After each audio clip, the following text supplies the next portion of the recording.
Boğaz bölgesinde yanma, kuruluk, çizilme veya tahriş olma hissi, bazen de yutkunmada güçlük problemleri. Kış aylarında en yaygın görülen sorunlardan biri olan boğaz ağrısı, yaşam kalitemizi olumsuz etkileyecek boyutlara ulaşabiliyor. Öyle ki besinleri çiğnemek, sıvı tüketmek, yutkunmak ve konuşmak adeta ızdıraba dönüşebiliyor. Üstelik son zamanlarda tüm dünyayı etkisi altına alan omikron varyantının en sık ve ilk görülen belirtilerinden biri boğaz ağrısı. Omikron'un dünyanın pek çok ülkesinde baskın varyantı olması ve vaka sayısında rekor düzeyde artış nedeniyle boğaz ağrısının görülme sıklığında 3 kat artış olduğu belirtiliyor. Acıbadem Altunizade Hastanesi kulak, burun ve boğaz hastalıkları uzmanı Doktor Mahmut Ozan Fındık, boğaz ağrısı konusunda mutlaka bir hekime başvurulması gerektiğine dikkat çekerek şunları söyledi. Soğuk algınlığından gribe, faranjitten bademcik enfeksiyonuna kadar pek çok hastalık boğaz ağrısı yapabilir. Tedavi altta yatan hastalığa göre belirlendiği için mutlaka hekime başvurmak gerekiyor. Çünkü hekime danışılmadan çeşitli yöntemlerle boğaz ağrısını gidermeye çalışmak, hastalığın şiddetlenmesine ve tedavi süresinin uzamasına neden olabiliyor. O yüzden kış aylarında sık görülen boğaz ağrısına karşı almamız gereken önlemleri şöyle sıralayabiliriz. 1. Kapalı ortamlardan kaçının. Kapalı ortamlarda yetersiz hava sirkülasyonu nedeniyle virüslerin havada asılı kalması, kişilerin birbirlerinin nefesini daha fazla soluyor olması ve daha fazla yüz yüze gelmeleri virüslerin ortama yayılmaları için uygun bir ortam oluşturuyor. Bunun sonucunda boğaz ağrısına yol açabilen hastalıklar gelişebiliyor. Bu nedenle kapalı ortamlarda fazla zaman geçirmeyin ve maskenizi asla çıkarmayın. 2. Bol bol su için. Boğaz ağrısına karşı her gün düzenli olarak bol bol su içmeniz çok önemli. Su içmek vücudumuzun dolayısıyla hava yollarımızın da nemli kalmasını sağlıyor.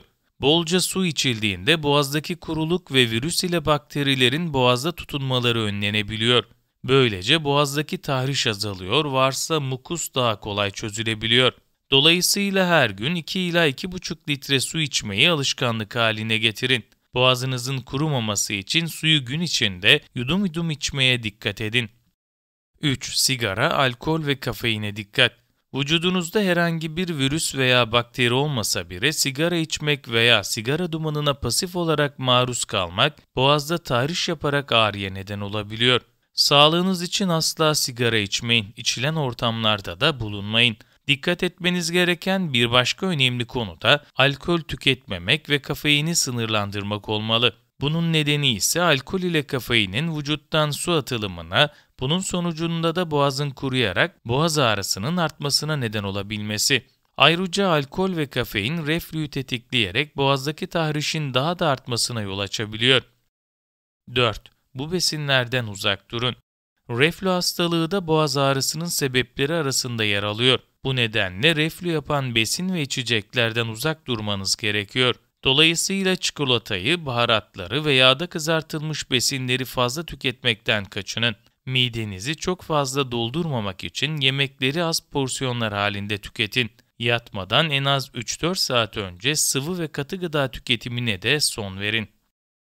5. Odanızın nem oranını ayarlayın.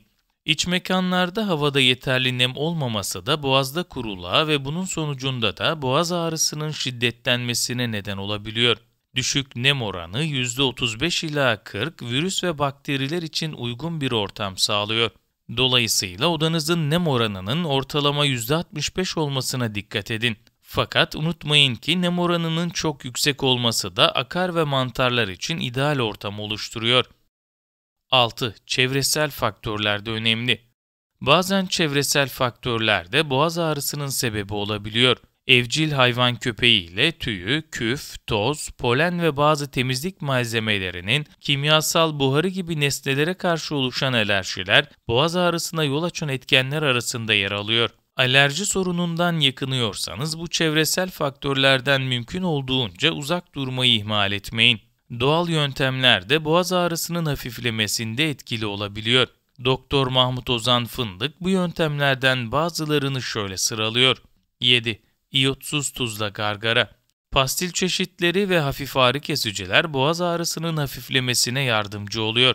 Bunların yanı sıra gargara yapmak da boğaz ağrısına karşı etkili oluyor. Bunun için kaynamış bir bardak suyun içine 1 çay kaşığı kadar iyotsuz tuz ekleyerek gargara yapabilirsiniz. İyot boğazda ve ağızda yanma hissi oluşturuyor. Bu yöntem boğazınızda bozulan pH oranının düzelmesine yardımcı olarak bakteri, virüsle mantarların üremeleri ve yaşamaları için uygun ortamın oluşmasını engelleyebiliyor. Ayrıca boğazda şişkinliğin hafiflemesine ve mikropların yok olmasına karşı da etkili olabiliyor. Boğazınız ağrıdığında gargarayı sabah, öğlen ve akşam olmak üzere günde 3 kez uygulayabilirsiniz.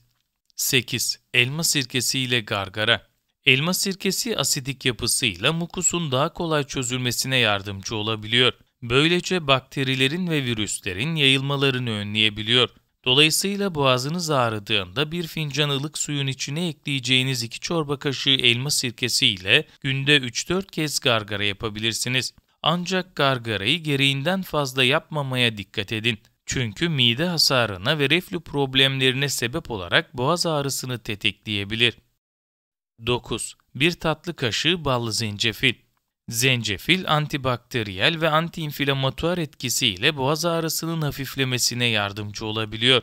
Balın içeriğindeki propolis gibi maddeler de bağışıklık sisteminin güçlenmesini sağlıyor. Ayrıca bal boğazı kaplayarak yumuşatıyor ve değdiği noktalarda virüs ile bakterilerin tutunmasını yavaşlatabiliyor.